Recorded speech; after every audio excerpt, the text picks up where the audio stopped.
Then, maraming nagtatanong kung paano ko ginawa itong cloning, yung dalawang ako.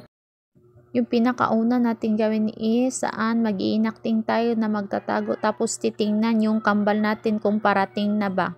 Kailangan din nating umakting na kung saan gugulatin ang iyong kakambal. Kunwaring acting na gugulatin mo ang iyong kaharap. Next, yung second clip ay kung saan dahan-dahan kang lumalakad papasok sa pintuan. Ayan, dahan-dahan lang tapos acting ka rin na parang nagugulat and then magagalit ka sa kakambal mo. Kapag may video ka na, tap CapCut. Pagkatapos new project, antayin mo lang na mag-loading. Kung may ads na lalabas, skip mo lang or arrow back. And then, tap mo yung video kung saan yung dalawang na-record mo kanina. Then, tap add. Ayan, yung kailangan natin is yung first clip, itap natin pagkatapos linisan. Tap lang yung first clip, tapos hanapin mo kung saan ka magsisimula. Ayan, timing lang, tap video, pagkatapos split and then delete.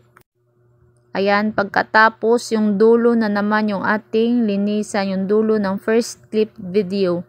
So, tap lang natin yung video, pagkatapos hanapin kung saan ka magtatapos. Ayan, nag-a-acting ka lang pagkatapos gulat na pinapagalitan, pagkatapos tap mo yung video and then split ulit. Then, delete mo yung sobrang video habang naka-highlight pa. Ayan, dito na naman tayo sa second video. So, kailangan na naman natin linisan ang second video bago natin ibaba. Ayan, hanap kung kailan yung pagsisimula ng second video mo. Ayan, adjust lang ng konti. Diyan yung gusto ko. So, tap video, split, and then delete. Next, kailangan nating ibaba yung second video. So, tap lang yung second video, pagkatapos hanapin yung overlay sa tools. Ayan. Next, drag mo yung video papunta kung saan ginulat mo yung isang ikaw. Hanapin at tansyahin mo lang yung timing. Ayan, habang naka-highlight yung video, hanapin yung mask dahil kailangan nating makita yung dalawang ikaw.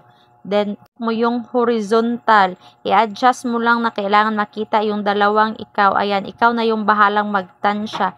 It's either pagitna ba, patahirig, pa-straight, basta kita yung dalawang ikaw. Kapag okay na, adjust yung feeder into 3 para hindi masyado kita yung mga line.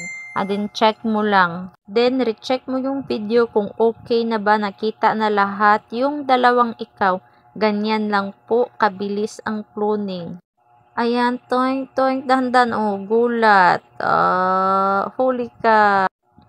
Ayan, dahil okay na, kailangan itap yung ending para palaging walang watermark. And then, tap yung sobrang video sa baba, split lang, tsaka delete. Tapos, review mo ulit. Kung may mga hindi okay, i-adjust mo lang yung dulo. Same dito sa aking video, ayan yung dulo, diba? Parang may nakahati. Adjust lang po natin, tansyahin lang. Hanggang sa maging okay na yung iyong video. Like and share para mas marami pang makakaalam ng ating video. Then kapag goods na, tap export, then antay na mag 100%.